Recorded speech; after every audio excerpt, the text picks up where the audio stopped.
Osama bin লাদেনের থেকেও খারাপ অবস্থা হয়। ইউনিসেফ আমি বলছি ভারত বাংলাদেশ সীমান্তে কাঁটাতারের বেড়া দিতে গিয়ে বিজেপি বিএসএফ এর উপর হামলা চালাচ্ছে, তারপরেও কেন্দ্রীয় সরকার নীরব। আমি কালকে আসানসোলে রানীগঞ্জে বলেছি যে একটা ঘুড়ি কাটতে গেলে না সুতো ছাড়তে হয়। আমার মনে হচ্ছে ভারত সরকার, বিএসএফ, স্বরাষ্ট্র দপ্তর তারা ধৈর্যের পরীক্ষা দিচ্ছে, তারা সুতোটা ছাড়ছে।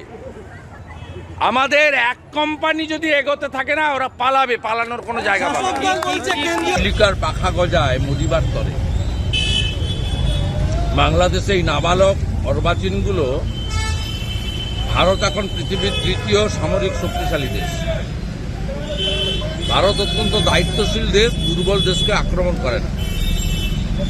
এরা জানে না যে আমাদের সেনা বিএসএফ পাঠানোর দরকার হবে না। আমরা এখন ড্রোনে এত বেশি উন্নত, এরা জানেই না যে ভারতবর্ষ ধৈর্যের বাঁধ ভাঙে, ওটা 5-7 ড্রোন পাঠিয়ে দিলেই ওদের কাজ শেষ হয়ে যাবে। ওসামা বিন লাদেনের থেকেও খারাপ অবস্থা হয়। ইউনিসেফ আমি বলছি এরা জানে না আমাদের ওই বালুরঘাট সীমান্তে কটা ট্যাঙ্ক নিয়ে এসে খড়গাদা দিয়ে সাজিয়েছে। আমাদের ট্যাঙ্ক লাগে না, এখন ট্যাঙ্ক দিয়ে যুদ্ধ হয় না। ওরা 60-70 সালে আছে, এখন ট্যাঙ্কে যুদ্ধ হয় না, বন্দুকে যুদ্ধ হয় না, ম্যান পাওয়ার লাগে না। 5টা ড্রোন শুধু পাঠাবে ভারত। এরা এখনো ভারতের তাকত সম্পর্কে জানে না।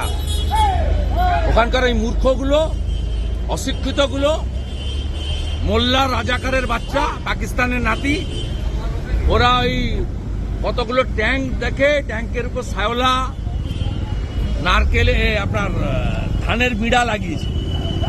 ওতে কিচ্ছু হয় না। এখানে ফোর্ট উইলিয়াম থেকে টিপবে আর ওখানে ধপাধপ চলে। আরে বঙ্গবন্ধু মুজিবুর রহমানকে যে খুন করেছে, ফাঁসির দণ্ডাদেশ প্রাপ্ত, তারা ওয়েস্ট বেঙ্গলে 15 বছর ধরে ছিলেন। একজন হাবড়াতে ছিলেন, হোমিওপ্যাথি ডাক্তার, ওখানেই মারা গেছে। আরেকজন মাস্টার মাজেদ পার্ক সার্কাসে ছিলেন, ইংরেজি টিচার হিসাবে। তাকে 2022 সালে তুলে নিয়ে গিয়ে ফাঁসির দণ্ডাদেশ কার্যকর করেছে। এনআইএ তুলে দিয়েছে, তুলে দিয়েছে বাংলাদেশে।